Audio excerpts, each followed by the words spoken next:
color trail, but it wasn't. It was actually a piece of fuzz.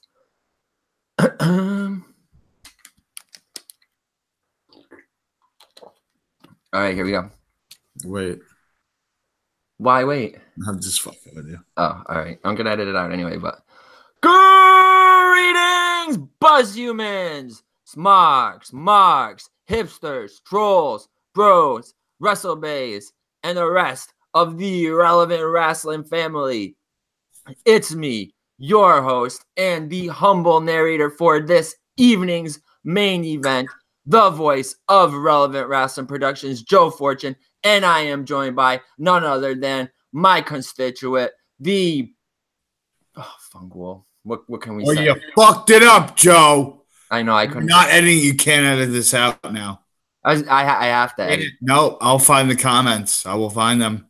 You'll find the comments. Yeah. Relevant Wrestling! Greetings, buzz humans!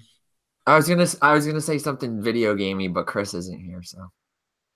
Oh God, because the one video game. The video game. It's me. No, I gotta do it. Your host and humble for this evening's main event, the voice of Relevant Wrestling Productions, Joe Fortune, and I am joined by the undead bride to my Sue Young, the undead bridesmaid, the one and only Bruiser Brody.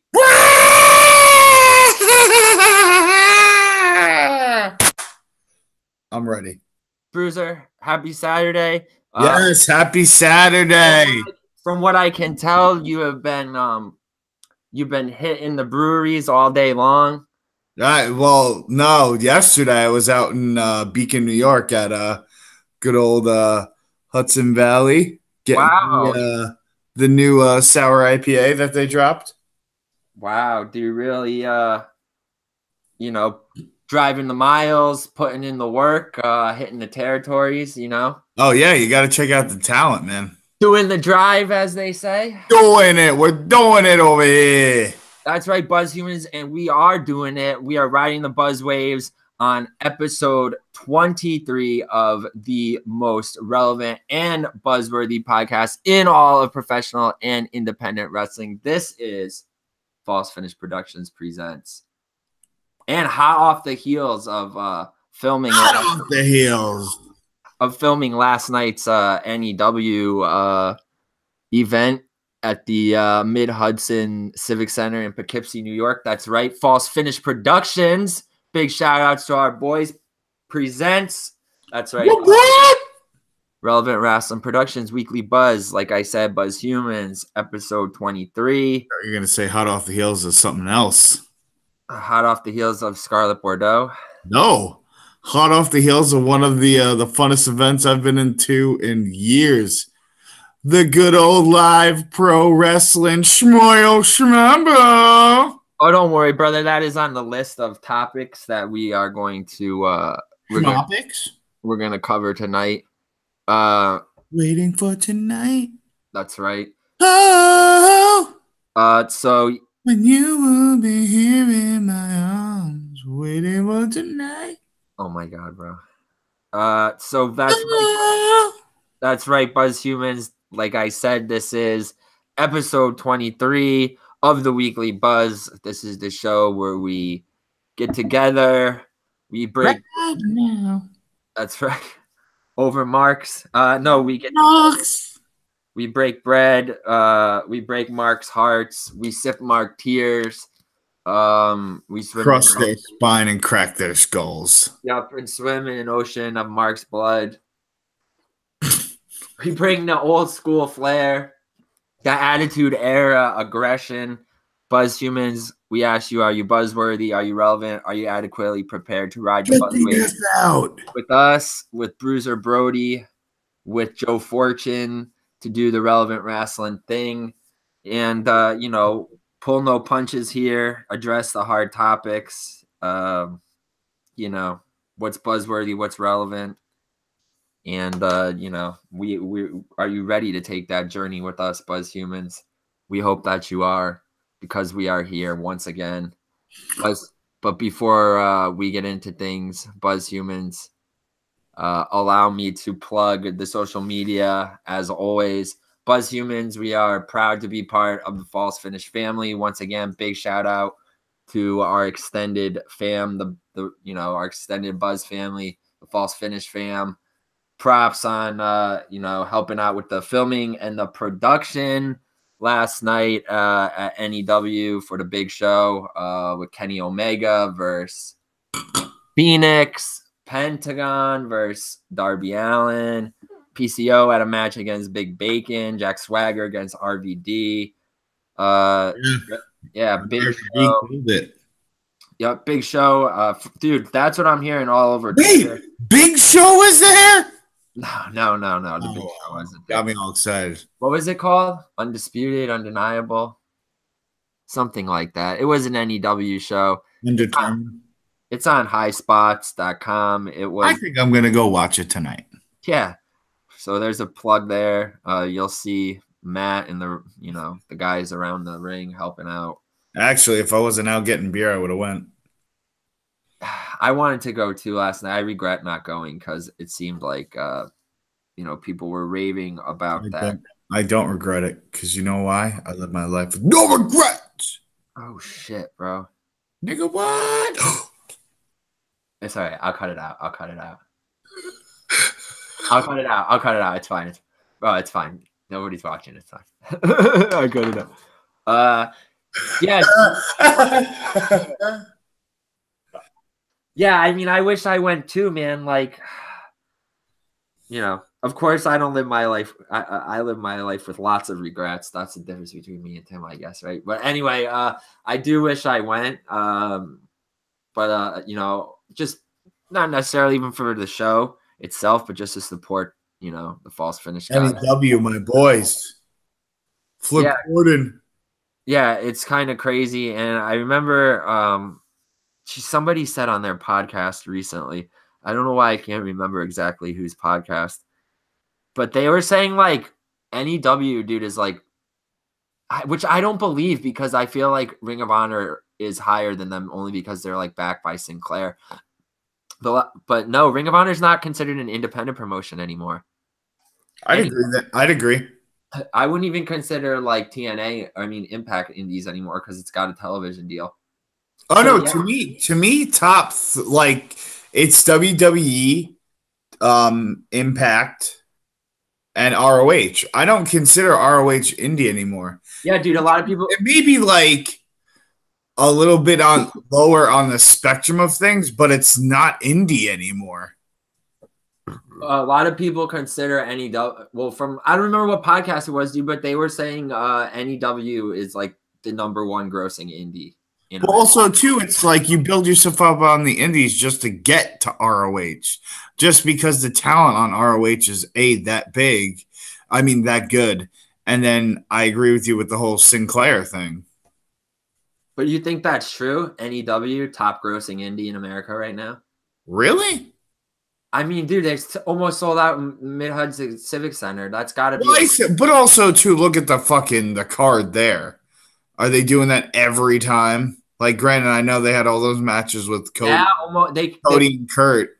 What about when they do Wrestling Under the Stars? That one outside at Dutchess Stadium. The time when me and Jeremy went like 4 years ago for Bucks versus Hardys.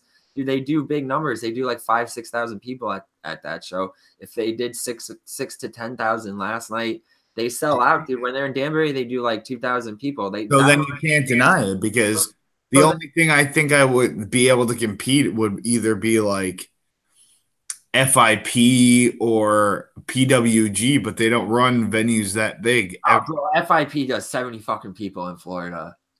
There's freaking 70 people in the bathroom queue at fucking NEW. I'm telling you, bro. Even Chris puts it over all the time. They did like 3 times Cody Rhodes and fucking Kurt Angle in one. Yeah, I remember. Yeah, cage matches. They ended it with the cage match. It was the best out of 3. Yeah, dude. But anyway, before we get completely sidetracked, Buzz Humans, gotta put them over. Like I said, False Finish Productions. Thank you guys for taking us under your wing, putting us on. And with that said, if you want to support us, Buzz Humans, and ride those social media buzz waves so you can do so, then make sure to check both of us out on Facebook, Twitter, Instagram. Subscribe to our YouTube channels. You can hear our podcasts all over podcasting platforms. You can hear the False Finish Productions flagship podcast. You can hear this podcast, the Weekly Buzz, Relevant Wrestling Weekly Buzz, our flagship podcast. I Dream of Joshi and Relevant Wrestling Goes Beyond on all of these podcasting platforms: Spotify, iTunes, Google Play Music, Stitcher, Podbean, Audio Boom, all those good ones. So check that shit out. Like I said, subscribe to our YouTube channels, play the Relevant Wrestling BuzzTunes mixtape on Spotify, and watch the Buzz List playlist on YouTube. Check out our relevant reviews on Facebook, on our group notes section, on the Japanese Pro Ichiban page on WordPress, and on falsefinish.com. Hit us up for your copy of the most interactive wrestling zine on the planet, the Relevant Rag. First pressing is hitting mailboxes, has hit mailboxes this past week. A lot of our Instagram friends hit us up on the gram, are posting that they've been receiving the zine, so that's awesome. They've been posting pictures of it in their stories and on their feeds. That's freaking sweet. We appreciate all the love. A few of you have reached out to us and asked us, how can you get on the mailing list, or how can you get a copy of the zine? Well, don't worry. I'm going to be printing out more copies of issue 3, sending them out to those of you who have hit me up within the next week or so. Buzz Humans, we don't know when we're going to be putting out another Relevant Rag. That's probably the last one for this year. But with that said, if you're watching the video, Tim is holding up his copy in the background. But Buzz Humans, with that said, we got a lot of projects coming up, which we'll touch on a little later in the show. But yeah, don't worry. Don't you worry, Papi. Pa. Print is not dead, Buzz Humans. Neither is digital media. So make sure to check out our Instagram page, like I said, and hit up our bio. You can check out our links page on there, where you can find a link to our Relevant Wrestling Pro Shop, and you can check out more of our zines and prints on there that we have for sale. We have our WrestleMania 35 indie show week planner, and we also have a Google Calendar on there that has all of the relevant. Sorry, I can't put every single show on there, or it'll just be annoying and a waste of time, because you guys probably won't go to most of them anyway, or even look at this thing. But if you do, we have a New England indie show Google Docs calendar on there too. So you guys can go to at least all the relevant shows in the New Jersey, New York, New England area. So yeah, Buzz Humans, rewriting those buzz waves for you, keeping you relevant, keeping you buzzworthy, asking you, are you relevant? And if not, then shit, we're here to do the work for you. Then shit. Because that's what we do. Then shit. Shit, Buzz Humans. What more can I say? Well, we got a lot to say, because this is episode 23 of Weekly Buzz. Geez, guys, last week I hit 1 year on I Dream of Joshi, 12 months of that, so that's pretty awesome. This month I'll have the 12th episode of Relevant Wrestling Goes Beyond out. Unfortunately, I wasn't able to do that show successfully for monthly for a year, but still put out we'll still have 12 episodes out in about 14 months of doing that show. But with that said, Buzz Humans, let's move on to the action, the fun shit, the relevant shit. Tim was alluding to it earlier, and we mentioned it on the last episode of Weekly Buzz, which was 2 weeks ago. Yes, we did. Yes. We are. I don't know what you want to say. Collaborating with working relationship. Yeah, a working relationship, a talent exchange, if you will. Not necessarily of physical talent, but of metaphorical talent and talent of the mind in the arts. Yeah, so Buzz Humans, we're gonna be working, like I said, with Live Prov Wrestling. You know, the cat is probably already out of the bag if you follow them or us on our social media. But we went to their show on this past Sunday, which will and I had a fucking ball. Awesome time. Definitely like awesome concept, like something new. Like you know, after how many years of like going to wrestling shows and something like that, like to see something different, like it got me. Like I really enjoyed it. Like I'm super stoked for the next event. Like I'm really like legitimately like like kind of invested in the characters. Definitely want to learn more, but overall like hell yeah, like definitely worth my time, worth your time. Definitely check them out if you're in the Providence area. It's a good time. Like for three solid hours of fun, something interesting, something different. I wasn't how about this? I wasn't expecting to have as much fun as I did. There you go, Buzz. There you go, Buzz Humans. I'll ask Tim a couple more questions that I got down here in the notes, more specifics about the show, so I can really get his opinion on some things. You know, just want to see how he enjoyed the live experience. But yeah, so we'll be working with them. We'll be debuting it at their next show, December 2nd. The next Providence Wrestle Party. Don't believe they have a specific name for that event yet, but you know it's the December edition of Live okay, I'm in the same boat as you. This whole like Live Prov Wrestling, but Wrestle Party presents. I'm so lost. Yeah, I know. There's a lot. Like talk to him and be like, "Yo, so what's the word, bro?" Like, what? Well, it's kind of like us. But, you know, we like sponsored by like False Finish, but like or well, whatever. Not sponsored by, but we're like, you know, we are in collaboration with False Finish, but whatever. All right. So anyway, no, it's fine. I just I don't know anymore, bro. No, I always cut this small talk shit out anyway. So yeah, Buzz Humans, I got a few questions for Tim. I'll ask about the live experience, but yeah, we'll be working with them. Fucking Bob. Like, holy shit. Huh? Sorry, nothing. No. Oh, this beer's just really fucking good. All right.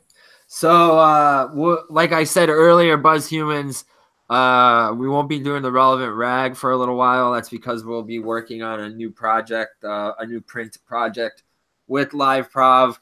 It will be the here we go. If you want me to throw even more names out there for you, tongue twisters, it will be the Live Prov Wrestling, Providence Wrestle Party, Relevant Wrestling Productions. No, it'll be something short like the Relevant Wrestling Productions Wrestle Party Primer. What did you just say? I'm gonna edit all this shit out. It's already here we go. All right, Buzz Humans. So we'll be working on a new print project with Live Prov Wrestling. It'll kind of be like a program, a flyer, so to speak, for them, a primer, if you will. I believe we'll be calling it the Relevant Wrestling Providence Wrestle Party Primer. We're working on some articles right now. Tim, myself, and Hulk Hogan. So yeah, you know. Identity's still a secret. I'm sure you guys know who he is by now, but whatever. We're still gonna keep. He showed his face a couple times. I seen it. We're still gonna keep kayfabe alive here, but we're working on some print. Yeah, like I said, we're working on program for them. Some other merchandise ideas in the works too. So definitely stay tuned for that.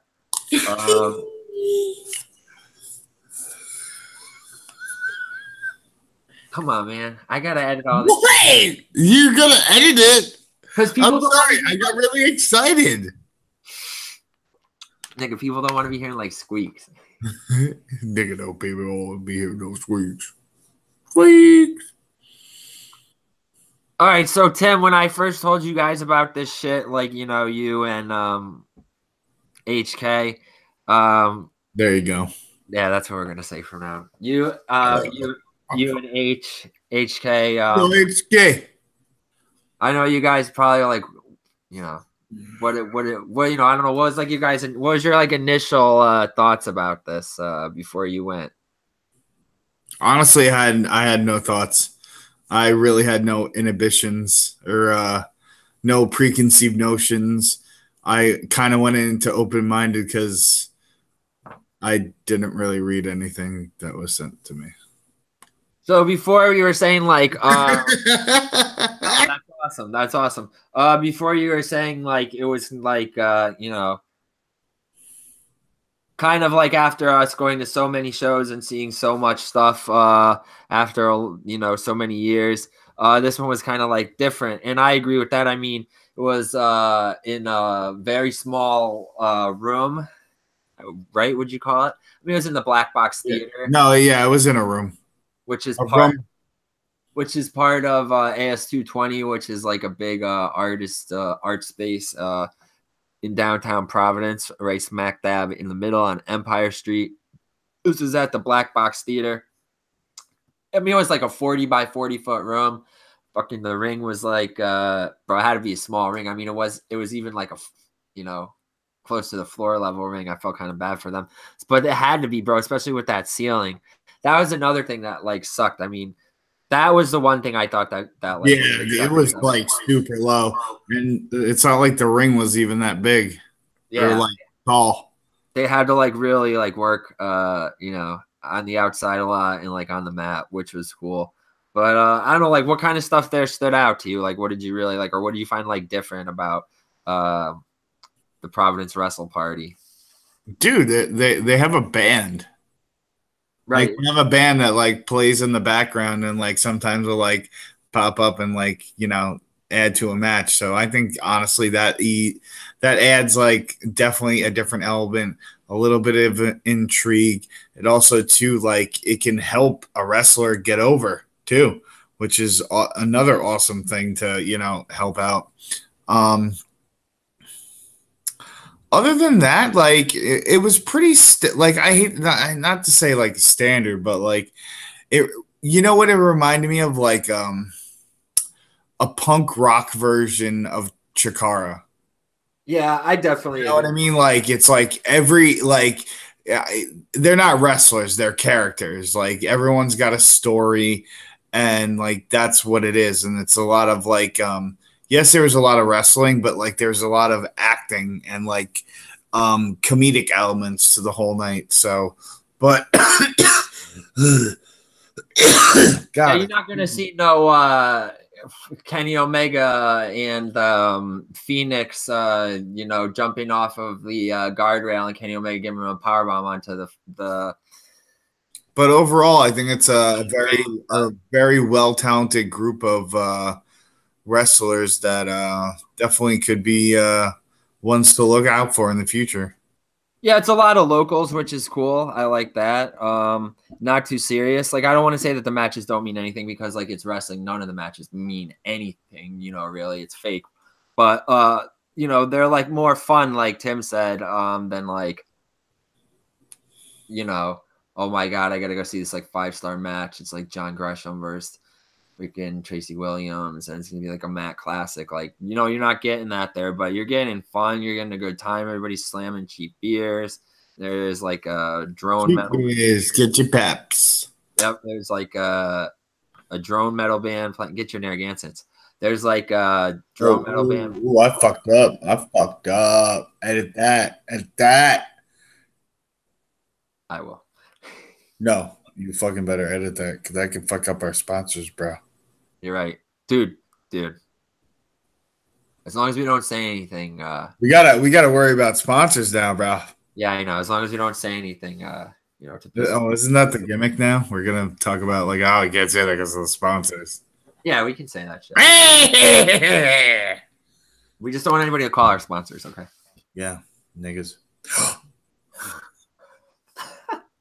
Anyway, yeah. So slamming some cheap beers, Narragansetts and the likes, Shandies maybe. Having a good fucking time, dude. I mean, there was like a couple 500-pound guys. There was a bear, Big Bear, a bear, a cat, a yoga instructor. I mean, it was a good fucking time. It's funny. It's like interspecies wrestling. It's like Hood Slam. It's like Chikara all rolled into one. Big Bear. It's a good time. So, shout out. But we had such a good time. The ring broke. Yeah, we did have such a good time. The ring broke, and you can actually see like a replay of the show if you check out their Facebook page. If you go to at ringbreak.com. No, it's Live Prov Wrestling. That's the Facebook page, right? The Wrestle Party is just. Yep, you're right. Yep. Yeah, don't get it twisted. Yeah, don't get it twisted. Or do get it twisted. Oh yeah, or get twisted. Or get twisted and meet us at the Providence Wrestle Party. Next show will be the first Sunday of December. And it'll be a championship match, right? To crown the... Yeah. It's going to be one match not to miss. That's right. It's going to be... Good old King Leon versus... King Leon the 6th, bro. Who's he fighting? The winner of the first Smile Smumble, Ashley Vox. Wow. Well done, bro. Well done. You might be doing the intro from now on.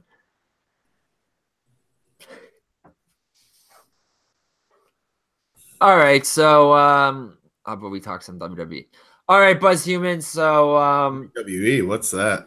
Yeah, you could tell that we are very excited riding the buzz waves from the Providence Wrestle Party. Happy to be doing business. Yeah, I can't wait to do more. That's right. Them and our man Sully Banger. So yeah, Sully is good man, great dude. So we will see y'all, down there every first Sunday of the month in Providence. Be there. Oh, that's what it is. Yep, every first Sunday. So fuck yeah! Clear your fucking schedule. Clear your fucking schedule. Tell Christ I can't come today. That's right. Yep. So. All right, Buzz Humans. Let's talk some WWE. Get that shit out of the way. Ooh, here's an exclusive Mania 35 event in jeopardy after low ticket sales for WWE Evolution pay-per-view. WWE main event news. It appears that the planned WrestleMania main event between Ronda Rousey and Charlotte Flair, which has been rumored and discussed for quite some time, is seemingly in major jeopardy, according to several sources. Recently, the WWE began the program of Charlotte versus Rousey this week by beginning the storyline arc that Charlotte has lost belief in herself following her loss to Becky Lynch. Oh yeah, I remember that. Like Paige wanted to be the captain of the SmackDown Women's. Even though she still is. Oh, well, she still has lost her confidence, right? This is supposed to culminate with Charlotte winning the Royal Rumble, the Women's Royal Rumble, followed by the Raw Women's Championship from Ronda Rousey at WrestleMania. If you recall, this is the exact same storyline the WWE used when John Cena won the WWE Championship from The Rock at WrestleMania 29, which is also hosted in New Jersey. I don't know if there's any reasoning behind that, but yeah, because it's dirty. Exactly. And Charlotte's the dirtiest player in the game. Well, I'm just glad she'll fucking take it off of Ronda, then leave Becky out of this. While this match seems like a done deal, WWE are exploring other options for their main event following the disappointment of the WWE Evolution pay-per-view. Why? What? Well, here we go. It's been one of the best pay-per-views of the year. But the pay-per-view failed to sell out with WWE blacking out around 40% of the arena in order to claim a sellout. So they sold out of what, if the arena held 20,000 people and they blacked out 40%. Yeah, but dude, how many things have we heard about? Oh, they did the lights because they didn't have the normal set of lights, so they made it like more intimate and blah, blah, I couldn't tell you how many like different reports I've heard about like so and so.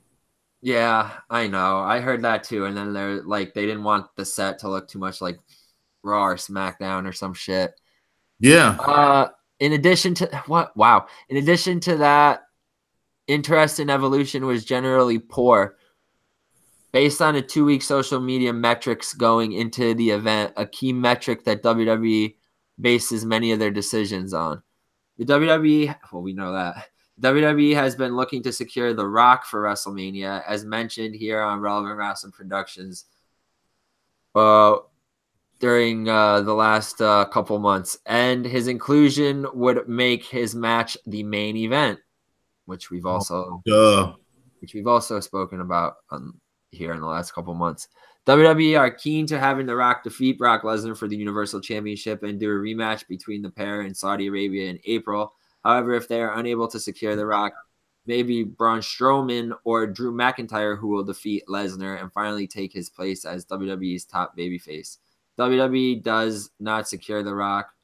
It is not known if Lesnar versus Strowman will go on last or Ronda versus Charlotte will go on last.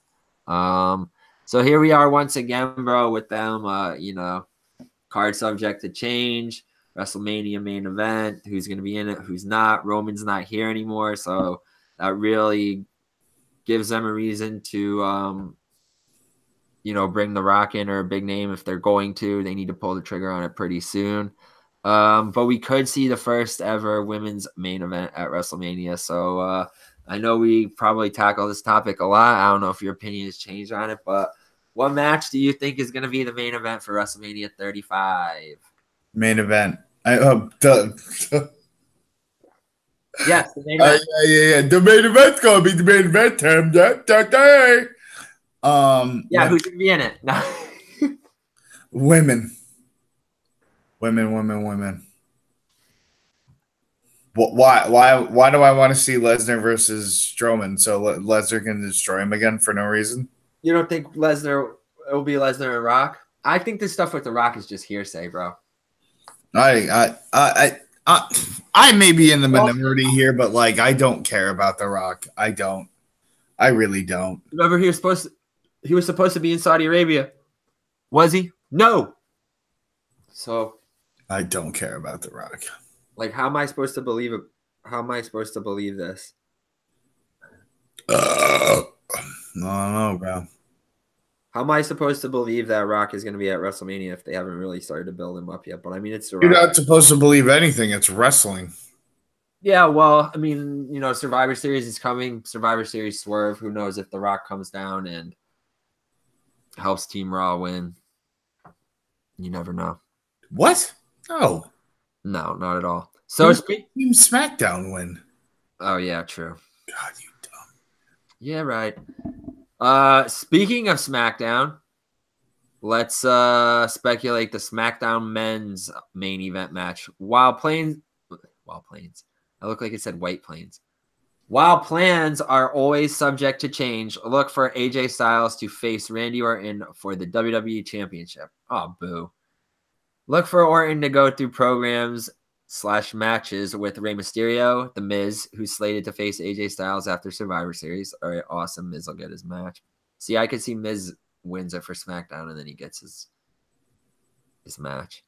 Then a program with Daniel Bryan, then a match with AJ Styles. Holy shit, they got a lot planned for Orton over the next 5 months, don't they? If the match is done earlier between the two, look for Orton to win. What the fuck? And become the new WWE champion, and then go up against Batista at WrestleMania 35 if some match is available to happen between the two. Again, card subject to change. I don't know. What do you want to see, Tim? What match do you want to see for the SmackDown? Not the SmackDown. That's disrespectful to call it that. For the WWE Championship. AJ versus Orton. AJ versus Miz. Daniel Bryan maybe in there. Doubtful. Orton versus Batista. Okay. You ready? AJ, Bryan.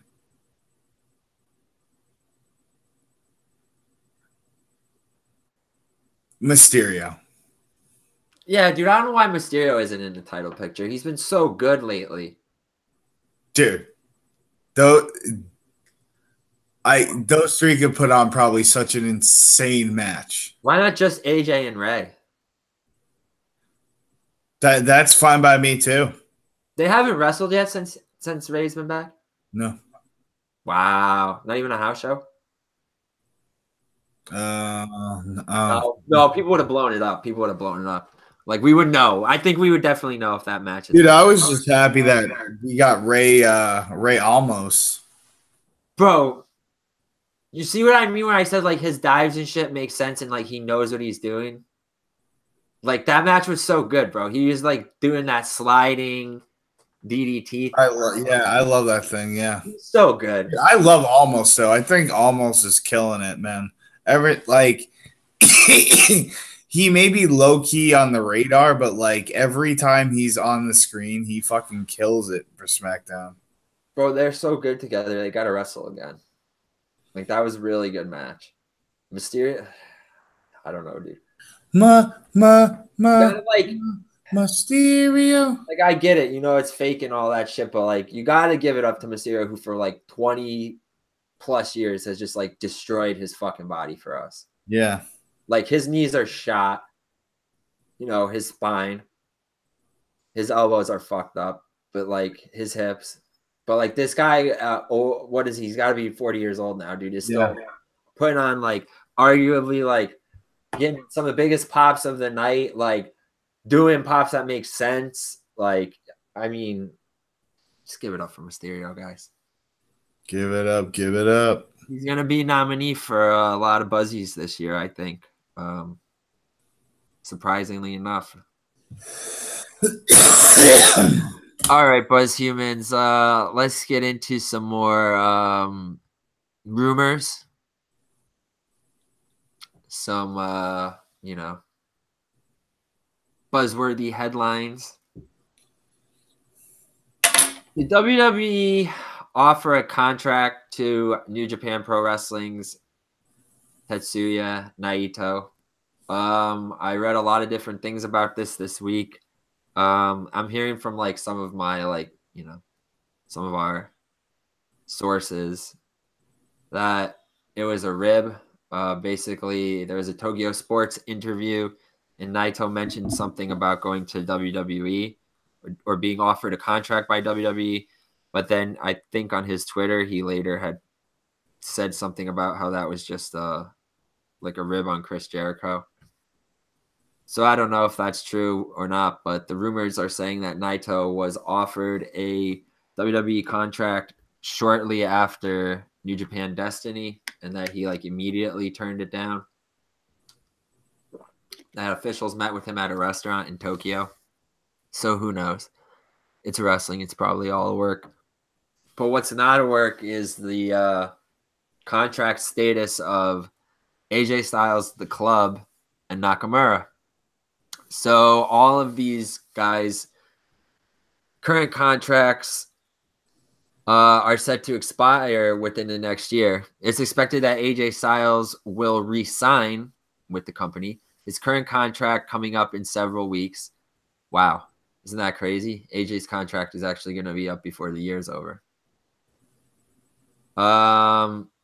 Styles' current downside. Wow. Dude, Styles has a $2 million a year downside guarantee. So whether they use him or not, he gets $2 million. And that's not even with like the pay-per-view bonuses and shit. Wow. Or merch, bro. Like that's his downside guarantee, bro. Whether he's working, I mean, they're working his ass though. Like they're working him for that $2 million. You want to talk about something that's like earning that $2 million, bro? Oh yeah. Compared to like guys like Brock and shit and like Cena who like have like $5 to $10 million downsides and aren't fucking working. But I mean, I don't know, dude. You got guys like Hall and Nash who are getting like close to that 20 years ago. But regardless, totally different story. Yeah, exactly. They literally had a billionaire throwing money at them. But regardless, $2 million downside guarantee for Styles. Don't know if New Japan would be able to throw that at him and also make him, you know, the face of their brand.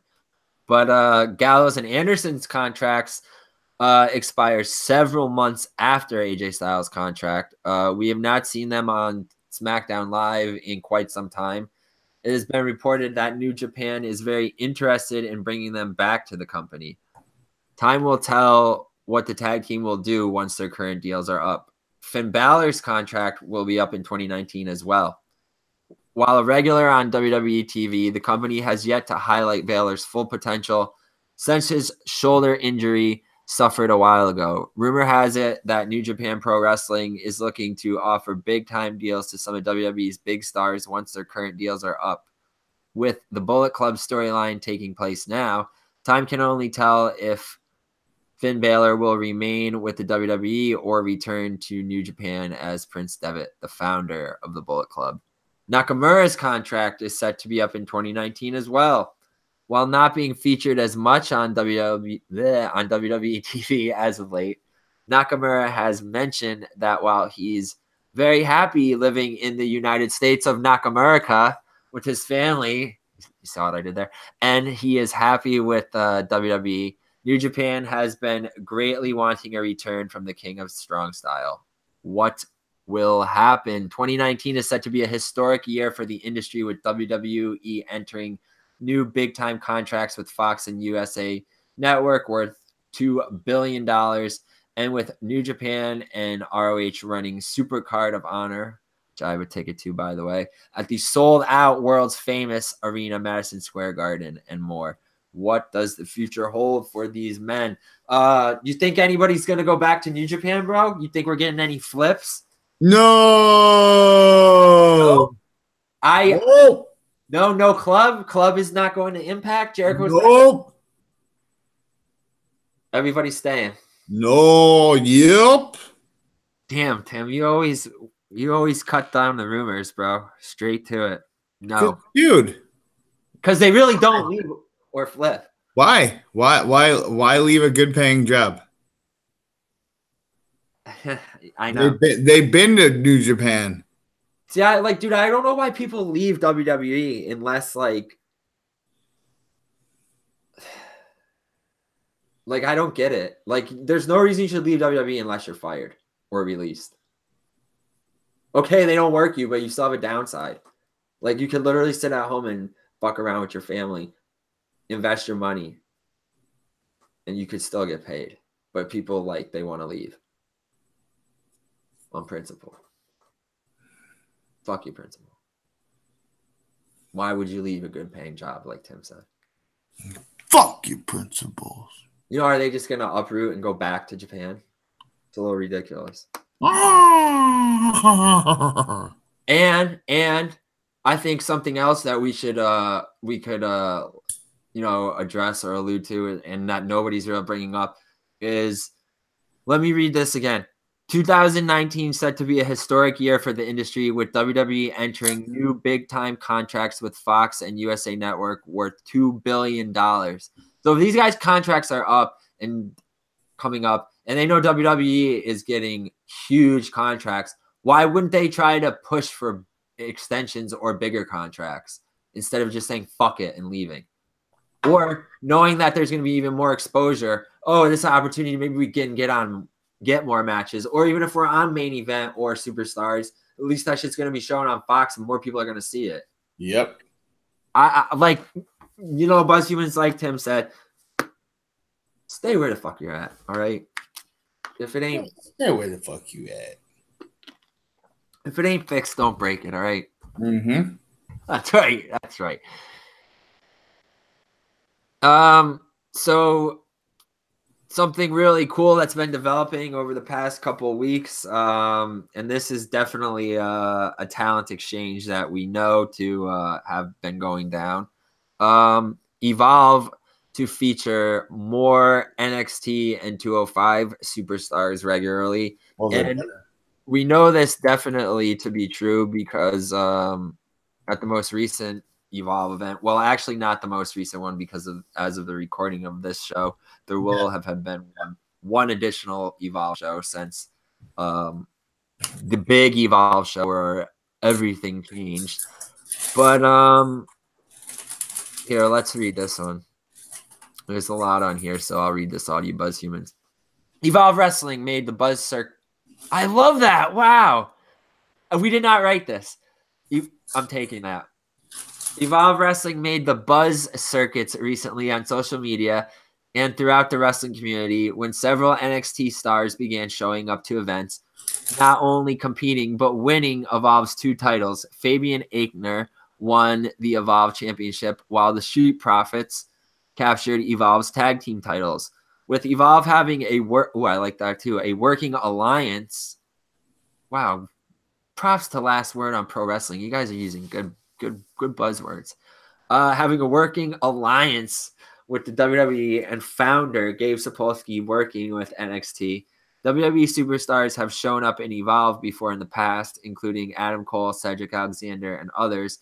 But prior to the last set of events, matches featuring WWE talent was restricted to dark matches for their live audiences and kept off of Evolve broadcast of their iPay-per-views. But that ban has been lifted. I think we mentioned this on the last show. And on Monday, Evolve announced more details that shed light on why. So here we go. This is a tweet from Evolve. Let's pull this up because I want to see the whole thing. Jesus Christ.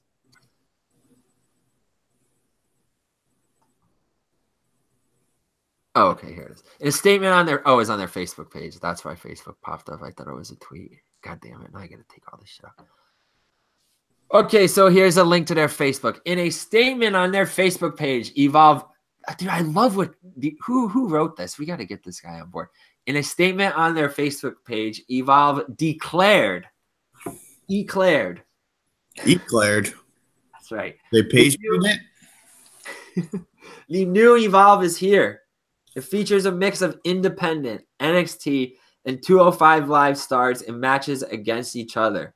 It showcases rising stars, today's superstars, and big names. It is a place to witness today's stars, learn, grow, and create. Hashtag this is Evolve, and you can't see anything like this elsewhere. The new poster design show a throwback feel to the company, but shows a blend of NXT and 205 Live stars working with some of Evolve's best talent, such as Shane Strickland, Darby Allin, AR Fox, and the Workhorsemen, the team featuring WWN champion JD Drake and Full Impact Pro champion Anthony Henry.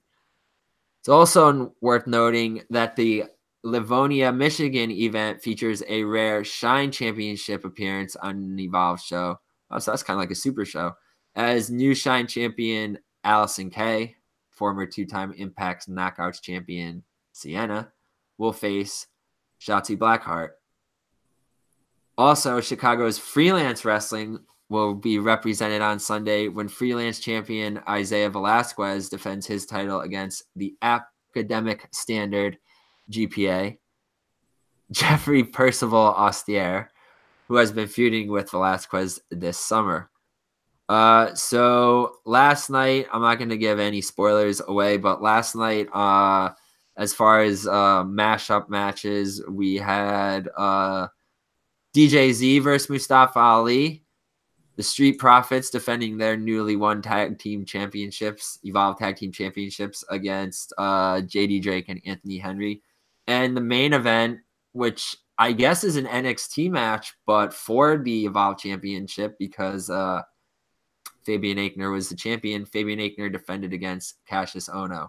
I don't know the results of the show. I'm not going to give you guys spoilers, but we could have a new Evolve champion as we speak. I just haven't seen the spoilers myself yet or the results myself. So, and this evening on Evolve 116, we got our boy Darby Allin, who, from what I'm hearing, oh, God bless this kid, man. He was in fucking Poughkeepsie, New York last night, and tonight he'll be wrestling in Oaklawn, Illinois. And if I know this kid, he did not fly there. He drove. Like, he definitely left the show last night in Poughkeepsie, got in his fucking car, and he drove from New York to Chicago. So, you know, big props to Darby Allin. He's going to have a huge match against WWE superstar Mustafa Ali, 205 Live superstar. There'll be an Evolve Tag Team Championship match if they're still tag team champions. This will be a tag team championship match. The Street Profits versus AR Fox and Leon Ruff. we will have Shane Strickland versus Cassius Ohno and Fabian Aichner versus, I can't see who that is on there. Fuck. Give me a second. I'm going to have to edit this because I really want to see who it is and say who it is. Oh, Anthony Henry. Okay. And in the main event, we have a NXT versus Evolve match as Evolve champion Fabian Aichner takes on Anthony Henry. So, Tim, what do you think about the new direction that Evolve is going in as far as being like a hybrid of Indie, 205 Live, and NXT? I really enjoy it. I think it helps expose the NXT wrestlers to other, the indie wrestlers that they wouldn't normally be exposed to. I think it helps sharpen the skills of the indie wrestlers, gives us like dream matches, and maybe depending on, I haven't seen the matches, maybe they work more of a WWE style and try to almost like they pick and choose who they wrestle. So it's kind of like testing the people out to see like what their level is. And then it's like, oh, we're going to stick with them. So like, we'll keep my eye on them. But I think it's, I like it. It's interesting. It's actually really awesome to see how far Evolve's come from for a while, it kind of came out of that like really weird gray period when everyone was like, oh my God, Gabe Sapolsky's not with ROH anymore. What? What's going on? And then fucking, yeah, that's one of the few ideas that popped out of his head. But yeah, I'm all for it. Definitely super surprising. And finally. Oh my God, dude, he loves it. I mean, I bet you've been calling that for years that Street Profits were going to be the Evolve Tag Champions, right? Yeah. Oh, yeah. Especially the Evolve. Yeah, Tim predicted that a long time ago. Who would have known that they would have won the Evolve Tag Team Championship before they won the NXT Championships? But yeah, stir the pot, bro. Stir the pot. Sip the cup, right? Drink the juice. So I'm excited. Big fan of Evolve, big fan of Gabe Sapolsky's work. Been following him for years, probably 16, 17 years now. Probably longer for those of us that were early ECW fans. And, I know he didn't really have much to do there with the booking, but still supporting the scene. A lot of people confused, maybe angry. Why are these guys from NXT and 205 Live coming and getting opportunities? But I mean, let's just be real. Gabe is like a booking consultant for NXT. Evolve's kind of been like a feeder system for NXT for a while now. Yep. Matt Riddle, Keith Lee, Donovan Dijak, Cassius Ohno. The list goes on. I'm not going to waste time spouting out names that you guys already know, or that you can probably tell me that I wouldn't mention anyway. There's some podcasts out there, especially some Evolve focused podcasts that are very critical of Gabe and the product. We try not to be overly critical here. We just break balls for fun. We have fun. If we really don't like something, though, we'll call it out. But I enjoy it. The name is Evolve, right? So they can't always be doing the same shit. The roster is very thin. I don't know if that's just because of where and when Gabe is booking. You can't have a consistent roster. As a bit of a shoot, it might be because of his attitude. It's hard for him to keep a lot of people around, but that's neither here nor there. But like Tim said, it's giving guys opportunities to get ready for the main roster, to work a different style, and to start getting noticed. The name of the promotion is Evolve, and they got to evolve, stay relevant, stay buzzworthy. I like it. I have no complaints. I don't really know who like Fabian. I mean, I've seen Fabian Aichner in the Cruiserweight Classic or whatever he was in. CWC. Maybe he was in that or the NXT UK tournament. I can't really remember. Would I like somebody like Darby Allin to win? Yeah, of course, but I do like the unpredictability factor. So we'll see how it goes. From what I read, like I said, I didn't read the results, but I did see one tweet on Facebook. I didn't read the results, but I did see one tweet on Twitter that said someone said last night's Evolve show was like the best indie show. I mean, everybody says, every fucking Saturday I come on here and say so-and-so said this was the best indie show. But for somebody to put Evolve over and say last night's Evolve show was like the best indie show they've seen all year, that's pretty good. I wanted to check it out, but I didn't. I might check out tonight's show. I probably will because like Darby's on it and I think Josh Briggs. So I want to see those dudes. Yeah, let's evolve, Buzz Humans, ride the buzz waves, and hopefully, we see some new stars born. Buzz Humans, once again, this is False Finish Productions presents Relevant Wrestling Weekly Buzz, episode 23. Buzz Humans, let's move on to the next segment. Wouldn't be Relevant Wrestling if we didn't show a little love to the ladies.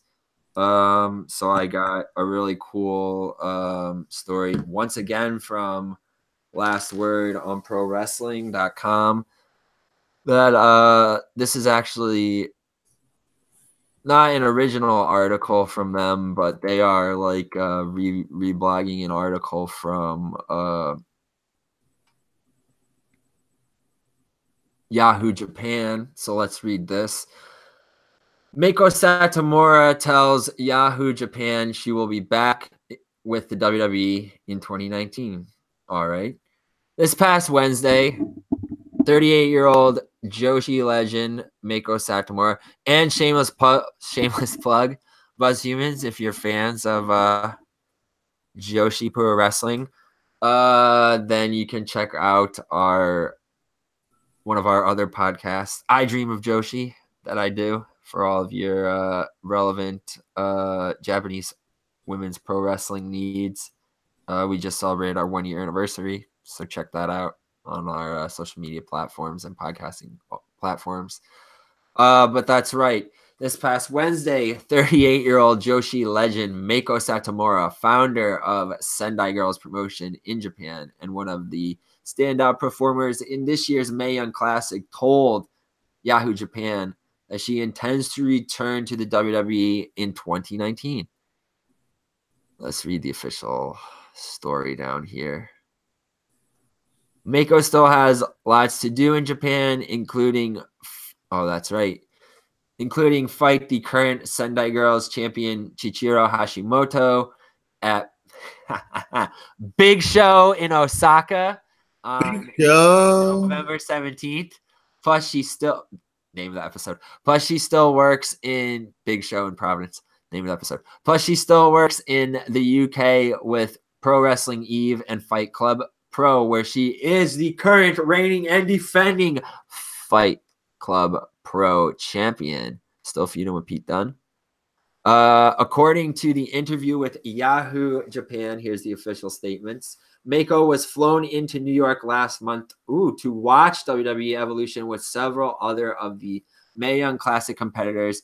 And after that, she knew she needed to come back to the WWE in 2019.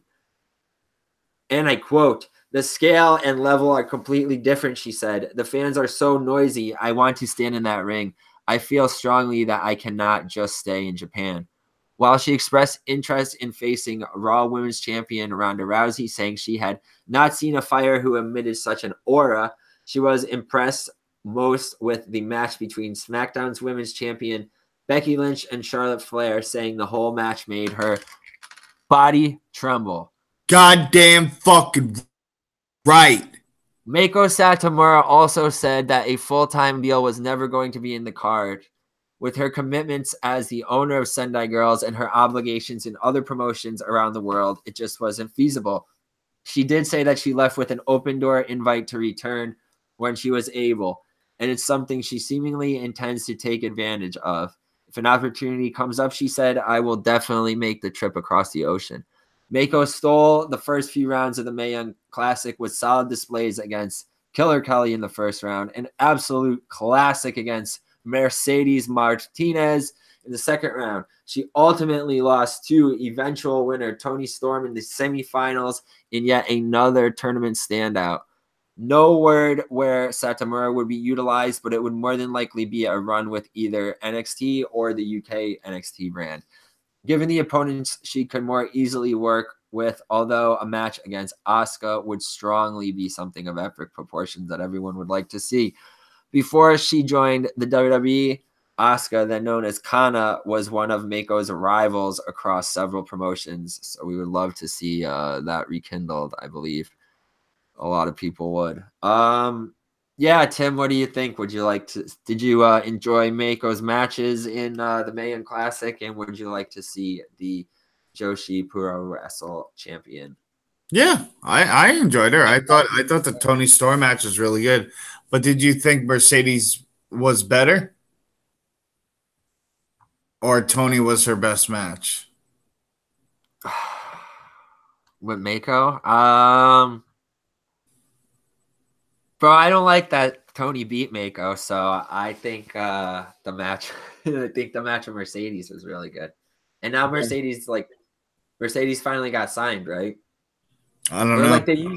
I don't know. They used her a couple more times. Yeah, no, but I'm all for it. I'm about it. I like her swag.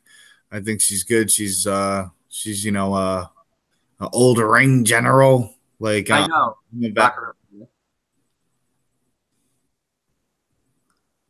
No, I was gonna say unfortunately, that could play against her though. 38 years old. Oh God, yeah.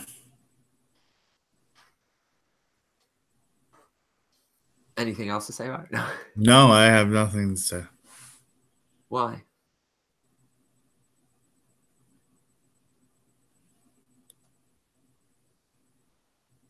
Really? Yeah, dude. Oh, you said everything that you have to say about it? Yeah. Oh, all right. Well, then I'll keep going. Yeah, I mean, adding that. I mean, age could play against her, but like you said, a ring general had great matches in the tournament, and I'm all for her coming back. Definitely. Just want to see her utilized. Please come back. Please come back. Please come back. Please come back. That's right. All right, Buzz Humans. Once again, episode 23 of Weekly Buzz. Let's get into the last segment. Let's get down to the nitty-gritty rumors. The dirt. Let's address and tackle the hard topics. The controversy. Here we go. Scandals in Japan. Takeshi Morishima arrested for assaulting a taxi driver in Takamichinoku. Outed from his own company by the board of directors due to an extramarital affair. Which one should we read first? Let's read about Morishima. This is from reddit.com r/squared circle. Update on the Takeshi Morishima arrest. Too long didn't read. He has fallen on some very hard times since retiring, and the story made mainstream news in Japan. This is not looking good for him at all. Here we go.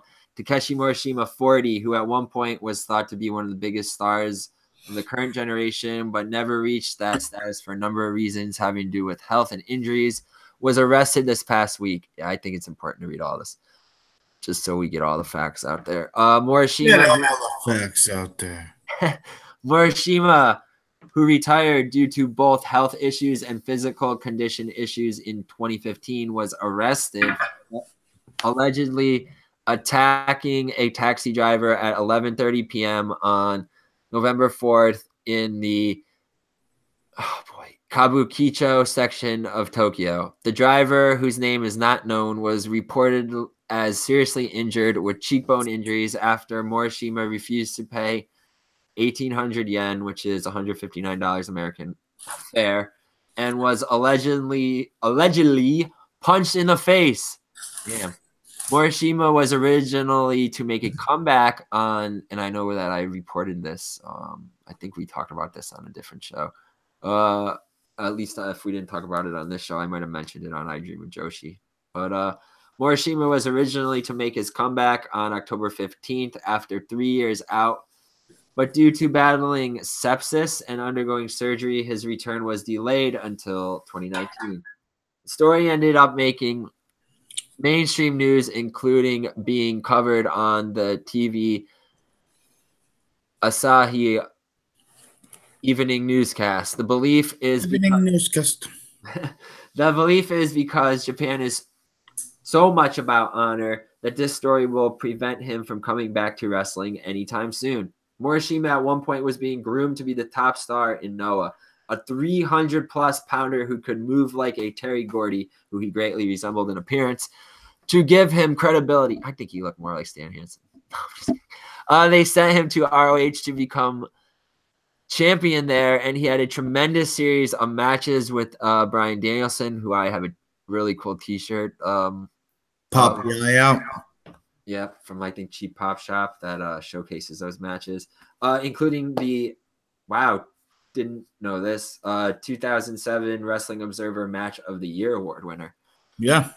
Tokyo Sports ran a piece on Morishima saying that he had been living a sad life since his retirement, with stories that he was working as a live-in employee at a restaurant in a single small room apartment above the restaurant, and that some days he didn't even change his clothes and he was heavily drinking. It was noted that he was not drinking on the night of his arrest. It was said that in Shinjuku and Yatsuya sections of Tokyo, this sucks.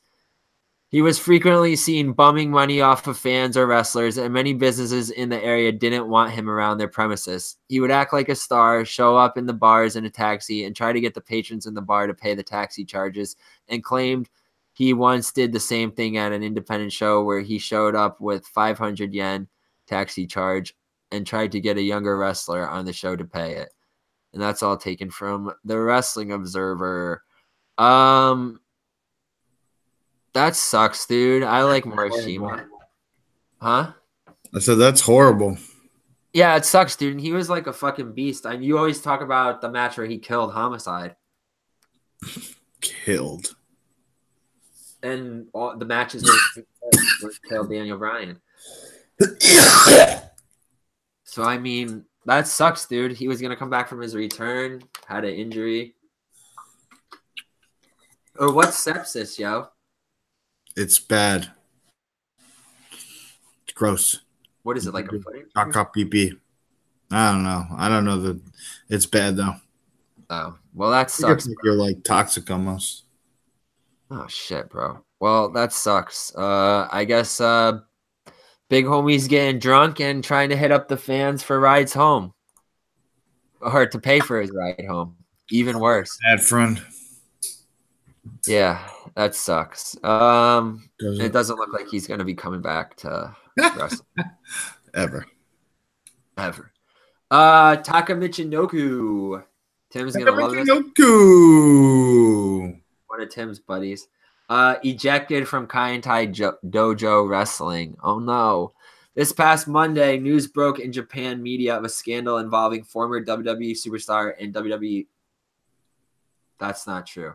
Involving former WWF superstar and WWF light heavyweight champion Taka Michinoku, thank you, who's currently starring in New Japan Pro Wrestling. A November 5th story in, Yahoo Japan breaking all the stories, huh? Fucking dirt sheets of Japan. Not going to put them over anymore. Yahoo Japan reported that Taka Michinoku had been having an affair on his wife. While that may not seem like a huge scandal in North America, because that shit happens on the daily. After all, WWE superstar Bray Wyatt was the center of a similar incident with WWE ring announcer Jojo Offerman. But in Japan, family, and by default, family shame, is still a very big deal. In 2014, current New Japan star Taichi, coincidentally, apple don't fall far from the tree, a Suzuki-gun stablemate of Taka's, was caught having an affair and in the midst of a growing push was suspended for 2 months and had his wages cut substantially during the time. Well, Kaientai Dojo, the wrestling promotion actually started by Taka Michinoku in 2002 after he departed from WWF, through its board of directors, announced the penalties for his actions. While Taka will remain the company's owner, the board of directors has voted to remove him from the board completely and suspended his earnings for 1 whole year. Damn, bro. They choppy this pee-pee, huh? Choppy pee-pee. Taka is still an active member of the New Japan roster, and Suzuki Gun recently pairing up with UK sensation and stablemate Zack Sabre Jr. as the Englishman's Japanese hype man, sort of like his own Paul Heyman. New Japan has yet to respond to the incident. I don't know, man. Any thoughts on that? On Taka screwing around on his wife? I actually saw on Reddit that they said that this had been going on for like 8 years, bro. 8 fucking years he'd been screwing around on his wife for. No, not really. He cheated on his wife. All right, good. Move along. Exactly. Move along. I mean, it's pro wrestling, bro. You know what I mean? Like, well, like I know it's not even pro wrestling. It's just life. I just don't care. Fair enough, bro. Fair enough. Moving on to our very last topic, Braun Strowman in hot water with Vince McMahon. This was from oh my god. This is bullshit. Yeah, I know. This is from New York Post too. So you know it's bullshit. Is Braun Strowman in big trouble? No, I'm sorry. Is Braun Strowman in big trouble with WWE owner Vince McMahon? Oh my god, Vince looks like such a cock in this fucking picture. Braun is reportedly in big trouble backstage with WWE owner Vince McMahon and the company's management. The monster among men, who stands 6'8", has allegedly had a series of run-ins with top brass, with insiders saying he is his own worst enemy. Strowman, 35, is one of the biggest stars on the roster and has enjoyed a huge push into the Universal title picture over the past 18 months, which he has not captured yet, has he? No. Wow. Many expect him to win the title at last week's Crown Jewel pay-per-view, but were left shocked when he lost an extremely quick match to the Beast, Lesnar, for the belt. The belt, you mean the championship. We don't call it belts around here. The apparent reluctance to make the 385-pound giant WWE's top man has left many baffled. But, oh God. Exactly what Tim was saying earlier. But Pro Wrestling Insider's Mike Johnson claims it's because of major backstage heat. 4 different sources confirmed Strowman is in hot water after developing a reputation for arriving late and leaving early to shows. Mike Johnson said, I'm going to do his voice. There are times when Strowman is negligent when it comes to showing up on time. Sometimes, in terms of etiquette in the backstage, in the locker room, Johnson said, sometimes, as one person put it, he's his own worst enemy, his own worst advocate. They'd be high on him. Just when it's to the point where you would think the next step is putting him into the centerpiece position for the company, something happens. And he makes some sort of misstep backstage. People within management kind of cool on him. And they take a step back. Oh, Jesus Christ. Meanwhile, Strowman is also believed to be having serious injury troubles, with Dave Meltzer claiming his knees are shot. Was that Mr. Magooey enough for you? This year's Money in the Bank winner was a fat man WWE in 2013. He debuted as part of the Wyatt family, but has come into his own going alone as a singles competitor. I don't know, man. What do you think? I mean, 18 months, like I said, kind of alluded to, no world title. But you know how Vince is, dude. And I got a follow-up question for this topic, but I honestly, it's just stupid. It's a bunch of shenanigans. That's not going to stop him from getting the title. If they wanted to put the title on him, they would have. You know what I mean? It's just, I don't think they would play that game that, like, if they were that pissed off at him, why would they have him in the spotlight as much as they do? You know what I mean? He may not be winning the title, but, like, why even have his face so prominent, even though you're mad at him? Like, no, it's just dumb. All right, so with that said, one last question before we, close things up here. Ride the Buzzwaves on home. Enjoy the rest of the weekend. This is an open-ended question, Tim. I'll ask you, see what your opinion is on this. This kind of relates to the Braun Strowman thing, but I kind of want to start, I don't know, like integrating like maybe a question like this as like the last segment of the show from now on. Just leave you guys with like an op-ed kind of thing that's not necessarily related to a specific rumor or news piece or result, but here we go. In 2018, well, I would even say not in 2018. In 2019, does the WWE business model in terms of building up just one talent for him or her to be the one work anymore?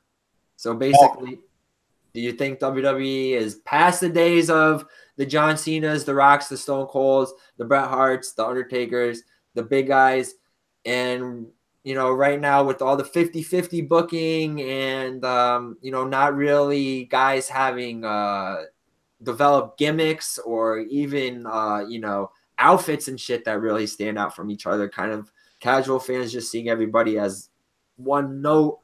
I don't know. Which way do you, what do you think? Do you think that the times of there being the one is over or?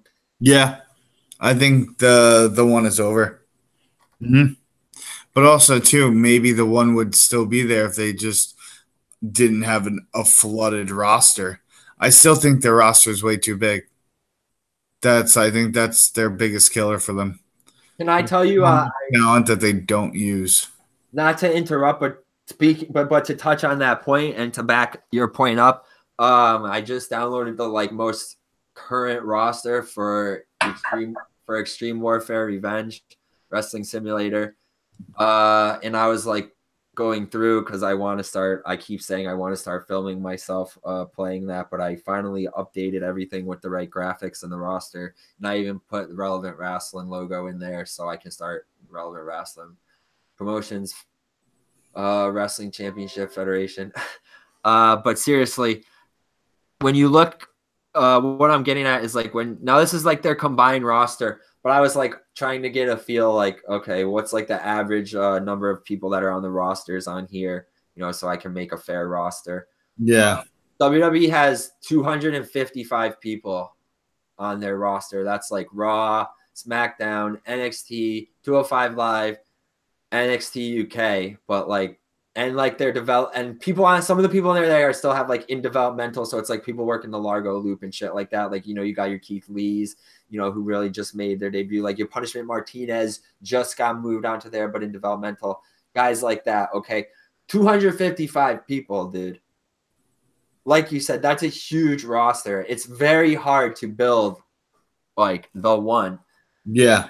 Or build the company on the back of one. I definitely agree with you like that. Now it's more of just they have the Shield, they got the Wyatts, Styles, Mysterio, Rusev gets kind of popular. But I feel before anybody gets too big, they kind of get squashed or, knocked down. I mean, you do got Lesnar, who's not necessarily Oh, no. That's a totally different story. Don't even go there. But that's I don't know. I think we we have generally the same opinion on that at this point. I think the days of where the Four Pillars, the Three Musketeers, the Horsemen, the days of the Mount Rushmore worthy guys, I think are just over. This is so flooded. Anybody can be an indie wrestler now, Yeah, literally. And I feel Vince is just kind of he doesn't care, bro. Cena's gone. Why is Roman just got sick? He can't just hitch. WWE ain't a one-trick pony anymore. Not that they're a fucking stable full of horses either, but it's better for them to just bank on all these little, not even bank, just cycle through. Invest? Is it investing? It's short-term investment. They're not doing long-term investment anymore. Oh, yeah. It is short-term investment, but You're right. All right, Buzz Humans. That wraps things up for all the topics that we got here for episode 23 of False Finish Productions presents Relevant Wrestling Weekly Buzz. I will plug the social media one more time. Give the thank yous. Tim can plug his pages, give shout outs, like I said, and then we'll sign off.